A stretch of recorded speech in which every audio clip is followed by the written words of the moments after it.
Bismillahirrahmanirrahim. Assalamualaikum warahmatullahi wabarakatuh. Baik teman-teman sekalian, pada sesi kali ini kita akan mengkaji dan mendiskusikan pemikiran seorang modernis muslim, yaitu Sayyid Jamaluddin Al-Afghani.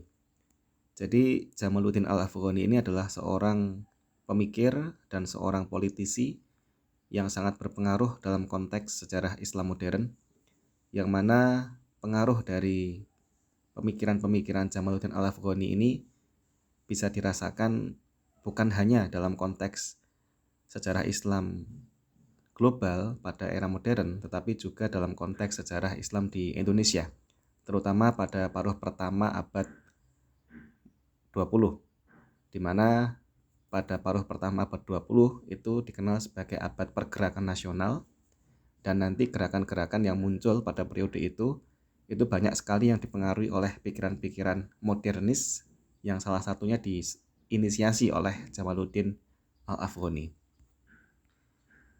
Dan Jamaluddin Al-Afghani dia adalah seorang yang lahir di Iran pada tahun 1838 dan meninggal pada tahun 1897. Artinya umurnya tidak sampai 60 tahun.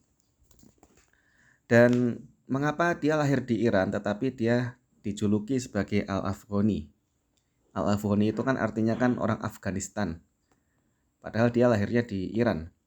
Jadi ternyata terutama ketika Jamaluddin Al-Afghani ini berada di Mesir, ketika itu Jamaluddin Al-Afghani itu banyak sekali mendapatkan fitnah gitu ya. Jadi karena masyarakat di Mesir itu adalah masyarakat yang mayoritasnya Sunni, sedangkan Iran itu sudah lama dipersepsikan sebagai sebuah wilayah yang mayoritas penduduknya itu beraliran Syiah.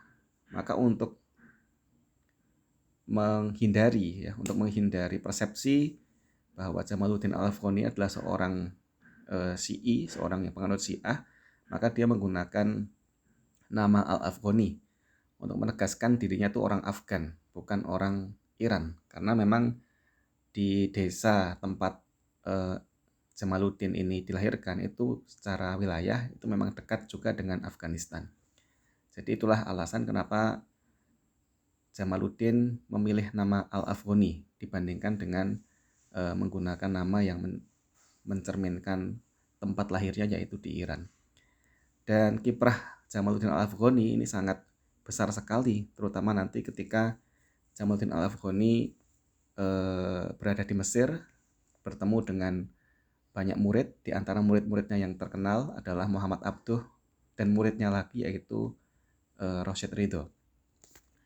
Dan Jamaluddin Al-Afghani ini adalah seorang pemikir yang sekaligus dia juga seorang politisi. Di usia mudanya, Jamaluddin Al-Afghani pernah diangkat menjadi seorang Perdana Menteri di dalam pemerintahan Ali Khan. Jadi Afghanistan itu pada masa Jamaluddin Al-Afghani hidup itu dia berada pada periode keamiran. Jadi kalau kita melihat sistem politik di Afghanistan itu sangat dinamis ya. Jadi pernah dipimpin oleh sebuah sistem yang disebut sebagai keamiran. Amir di sini diambil dari terminologi Islam ya. Jadi Amirul Mukminin ya, keamiran yang dipimpin oleh amir gitu ya. Kemudian ketika merdeka dari Inggris sempat menjadi kerajaan cukup lama, tapi kemudian runtuh, kemudian berdiri republik, ya kan? Kemudian runtuh, berdiri negara Islam, runtuh, muncul lagi keamiran Islam yang di bawah Taliban pada tahun 96. Kemudian diruntuhkan oleh Amerika, berdiri Republik Islam Afghanistan tahun 2004. Tahun 2001 kemarin atau 2021 kemarin kembali menjadi keamiran Islam yang dikuasai oleh kelompok Taliban sampai saat ini. Jadi Jamaluddin Al-Afghani ini pada masa amir atau penguasa rezim keamiran yaitu Ali Khan itu pernah diangkat menjadi seorang Perdana Menteri. Dan dia dikenal sebagai seorang penggagas dari pan-Islamisme bersama beberapa muridnya, di antara yang terkenal adalah Muhammad Abduh. Nah, Gagasan pan-Islamisme yang diinisiasi oleh Jamaluddin Al-Afghani itu didasarkan pada dua persoalan yang ada di dalam dunia Islam pada masa itu, yang bersifat eksternal dan bersifat internal. Secara internal, menurut Jamaluddin Al-Afghani, umat Islam itu secara umum itu dalam kondisi yang lemah dari sisi akidah, lemah dari sisi keagamaan. Karena tipologi keagamaan masyarakat muslim pada masa itu dipandang sudah sampai pada level jumud. Artinya sudah tidak lagi kritis, sudah tidak lagi menggunakan rasionalitas.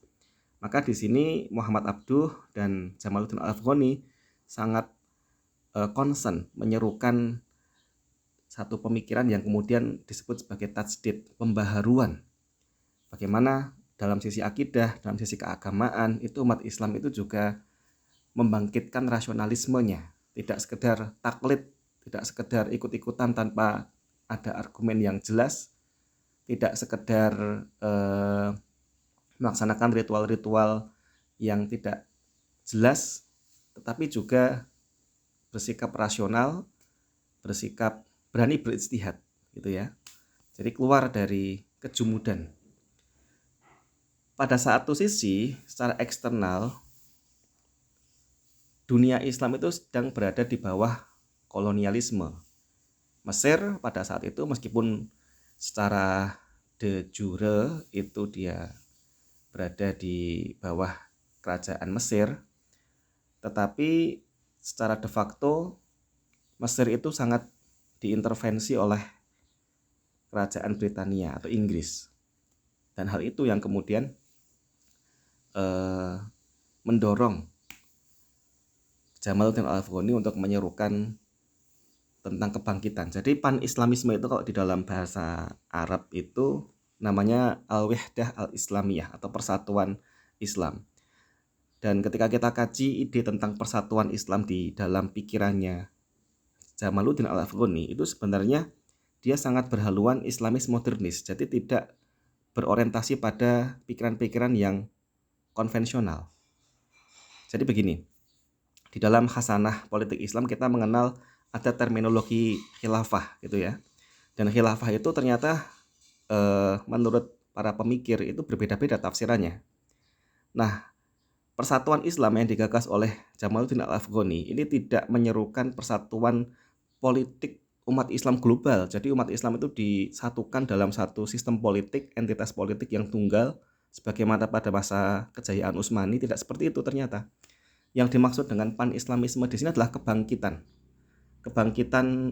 kesadaran umat Islam, kesadaran masyarakat muslim di dunia untuk mengusir penjajah atau imperialisme di wilayahnya masing-masing. Jadi ini berbeda dengan ide tentang khilafah yang dibawa oleh beberapa kelompok belakangan ini. Misalkan Hizbut Tahrir. Hizbut Tahrir kan dia idenya kan untuk menyatukan semua umat Islam di bawah satu payung politik. Kalau Jamaluddin Al-Afghani dengan pan-Islamismenya itu idenya bukan. Jadi filosofi persatuan itu bukan persatuan dari sisi politik, tapi persatuan dari sisi kesadaran bersama tentang kondisi saat itu yang sedang berada di bawah penjajahan negara-negara Eropa untuk bersama-sama bangkit mengusir penjajah dari wilayahnya masing-masing. Jadi pandangan politik Jamaluddin Al-Afghani itu sangat nasionalis. Jadi bukan Islamis dalam pengertian Islamis Islamis dalam pengertian yang sekarang dipahami, ya kan? Jadi Islamis yang dipahami oleh kelompok-kelompok Salafiyah hari ini. Tetapi Islamis di dalam perspektifnya Jamaluddin Al-Afghani itu adalah Islamisme yang dia berdialektika dengan modernisme, dan di antara pikirannya adalah nasionalisme. Karena apa? Karena ketika Jamaluddin Al-Afghani ini melihat intervensi Inggris itu terlalu dalam terhadap urusan Mesir pada masa itu, dia kemudian membentuk partai nasional, ya, atau dalam bahasa Arabnya Hizbul Wathan, ya, partai nasional, dan menyerukan slogan-slogan kemerdekaan. Misalnya Al-Misru lil Misriyin. Jadi Mesir ini adalah untuk orang-orang Mesir, bukan untuk orang-orang asing. Al-Misru lil Misriyin. Jadi slogan-slogan ini kan menunjukkan betapa pemikiran pan-Islamisme Al-Afghani itu meskipun dia Islamis tapi nasionalis. Artinya dia berbasis pada kebangsaan yang ada di wilayah masing-masing gitu ya. Jadi tidak menyerukan persatuan politik dari dalam pengertian global, tapi menyerukan kesadaran global tentang pentingnya mengusir penjajah dari wilayahnya masing-masing. Nah, jadi teman-teman sekalian,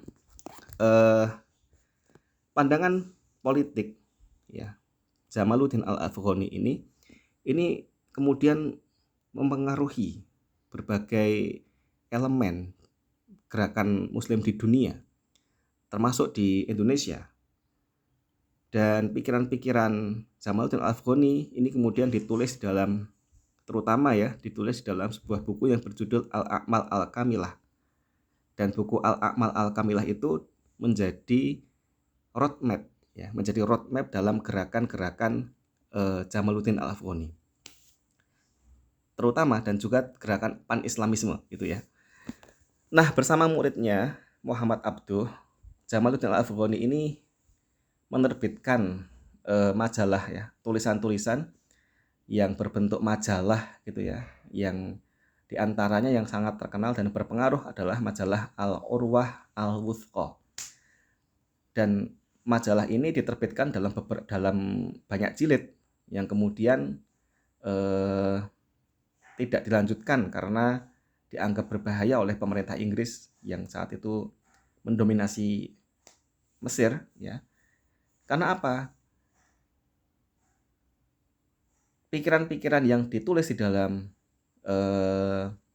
Al-Urwah Al-Wuthqa itu banyak yang berupa pikiran-pikiran ajakan untuk mengusir penjajah. Misalnya yang mana pengusiran itu, yang mana nasionalisme itu didasarkan pada agama gitu ya. Jadi dihubungkan langsung dengan agama.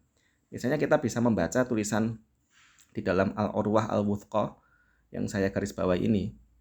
Jadi al-muslimun bihukmi syariatihim wa nususihim as-sorihah mutalibuna indallahi bil muhafadah ala ma yadkhulu fi wilayatihim minal buldan. Nah, ini kan. Jadi kata Al-Afghani, ini Al-Urwah Al-Wuthqa ini ditulis oleh Al-Afghani bersama dengan Muhammad Abduh. Jadi tulisan ini apakah ini statementnya Al-Afghani, apa statementnya Muhammad Abduh, yang jelas ini ada di dalam Al-Urwah Al-Wuthqa.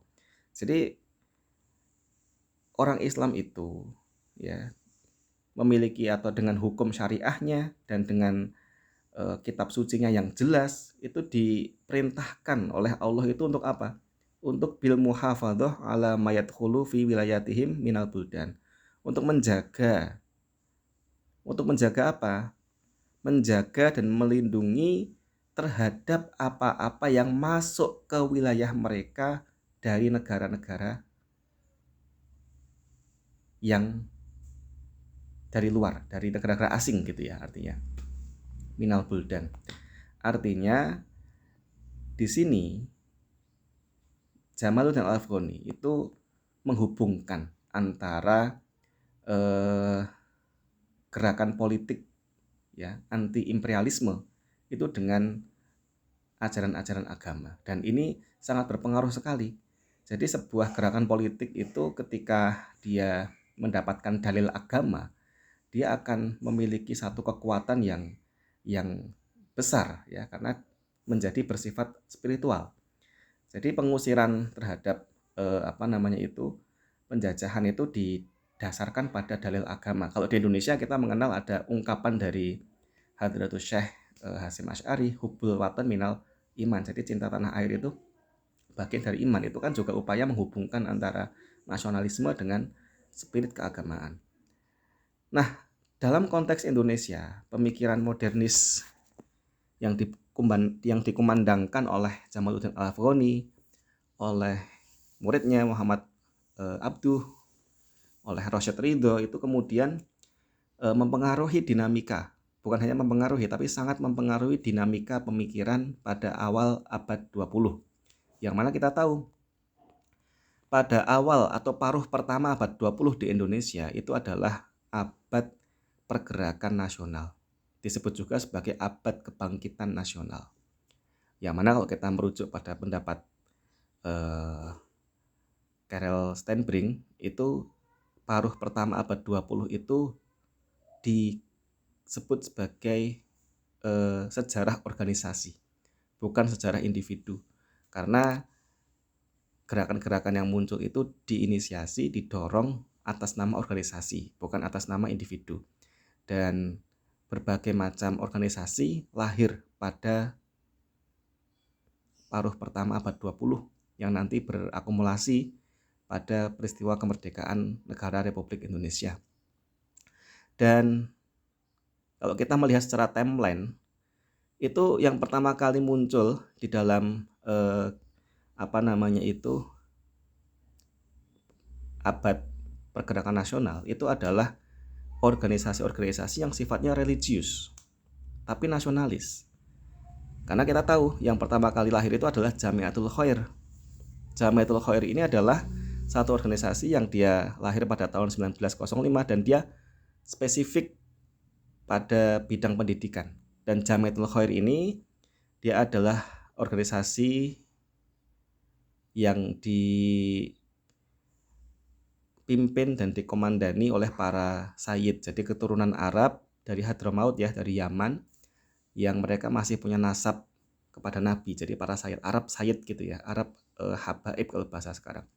Yang kalau kita lihat kurikulum-kurikulumnya di sekolah-sekolah yang didirikan oleh madrasah Jamiatul Khair itu adalah kurikulum-kurikulum yang memadukan ilmu umum dengan ilmu agama.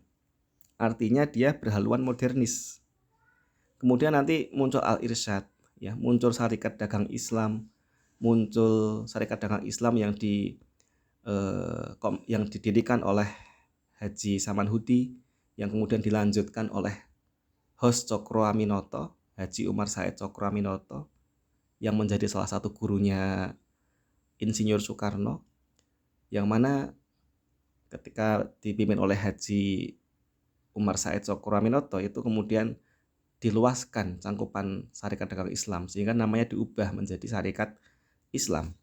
Tapi pada intinya teman-teman sekalian, kalau kita melihat pada karakteristik tahun paruh pertama abad 20 itu kan gerakan-gerakan yang muncul itu kan ada dua pola, ada dua tipologi. Ada tipologi yang religius nasionalis, ada yang nasionalis religius. Bedanya apa? Sebenarnya sama-sama nasionalis, tapi akarnya yang berbeda. Kalau religius nasionalis itu didirikan oleh para santri, ya kan? Yang nasionalis juga. Jadi lebih dominan pada latar belakang kesantriannya. Tapi kalau nasionalis religius didirikan oleh kalangan non santri yang religius, tetapi religiusitasnya itu tidak dominan sebagaimana dalam, misalnya yang masuk dalam kategori nasionalis religius ini misalnya adalah Insinyur Soekarno yang mendirikan Partai Nasional Indonesia. Kemudian ada gerakan Budi Utomo, ya itu kan juga gerakan nasional yang religius juga, meskipun dia tidak dominan simbol-simbol religiusnya. Nah, dua tipologi pergerakan ini, satu religius nasionalis, dua nasionalis religius, ini kan tipologi umum yang muncul pada paruh pertama abad 20. Dan organisasi-organisasi yang berhaluan religius nasionalis itu banyak sekali yang dipengaruhi secara langsung oleh gagasan pan-islamisme Jamaluddin Al-Afghani. Kalau yang sangat eksplisit adalah Muhammadiyah. Muhammadiyah itu sangat eksplisit.